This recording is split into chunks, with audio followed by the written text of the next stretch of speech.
இல்லப்பா. என்ன நைனா 8 அணா கொடுக்குற? இன்னும் 2 அணா சேர்த்து விடு நைனா.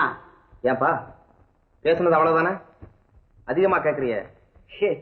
என்ன நைனா உச்சி வயல்ல இவ்வளவு தூரம் தூக்கிட்டு வந்திருக்கேன், மனசு வந்து 8 அணா கொடுக்குறிய.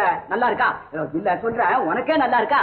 டேய் டேய் டேய், ஏன்டா சண்டை போடுற? கொடுத்ததும் வாங்கி போடா. ஏன்டா சண்டை?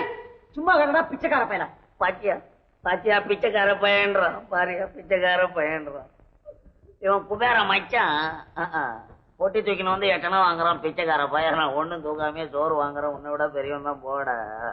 நீ இப்படி பேசுறதுனாலதான்டா கடவுள் உன்னை இப்படி ஆக்கி வச்சிருக்கான். கடவுள் உங்களை டாப்ல வச்சிருக்காரு, எங்களை அண்டர் கிரவுண்ட்ல வச்சிருக்காரு. போட. பெரிய கடவுள் செக்ரட்டரி மாதிரி பேசுறானுங்க. கடவுளை ஒரு இடத்துல கும்பிடுவான், ஒரு இடத்துல உதைச்சு தள்ளுவான் இந்த பயலுக்கு. அதென்னப்பா அது? திருவண்ணாமலை தீபம் எரிஞ்சா அரோகரான கன்னத்துல போட்டுக்குவான். அது அக்கினி பாகம், அதனால கண்ணத்துல போட்டுக்கிறோம். அக்கினி பகவானா கன்னத்துல போட்டுக்கிறியா? வீடு எரிஞ்சா மட்டும் ஐயோ அப்பான்னு வாயிலையும் வயிற்றுல ஏன்டா அடிச்சுக்கிற? அதுவும் அக்கினி பகவான் தான் அடி பல்ட்டி. அவன்லடா பக்தன். எங்கடா டூப் விடுறாடா சாமி? மகா திமிரு பிடிச்சவன். எங்க தெரு பகவானா உன்னை கவனிச்சுக்கிறான். ஆமா பாத்தியாப்பா, அவன் உனக்கு திமிருங்கிறான். உனக்கு திமிரு என்ன? நீ ஏன் எடுத்த உடனே 8 அணா கொடுக்குற? 4 அணா கொடுத்துட்டு சத்தம் போடும்போது கூட 4 அணா கொடுத்தா ஒழுங்கா போயிருப்பேன்ல.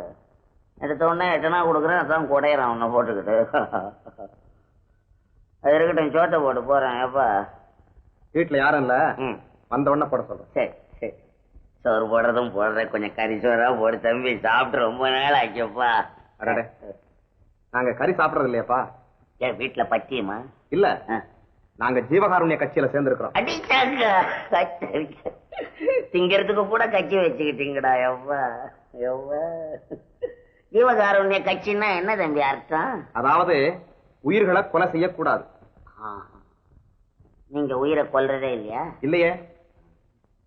ராத்திரில மூட்டை பூச்சி கடிச்சா என்னப்பா செய்றீங்க? ஏப்பா கோச்சுக்காத.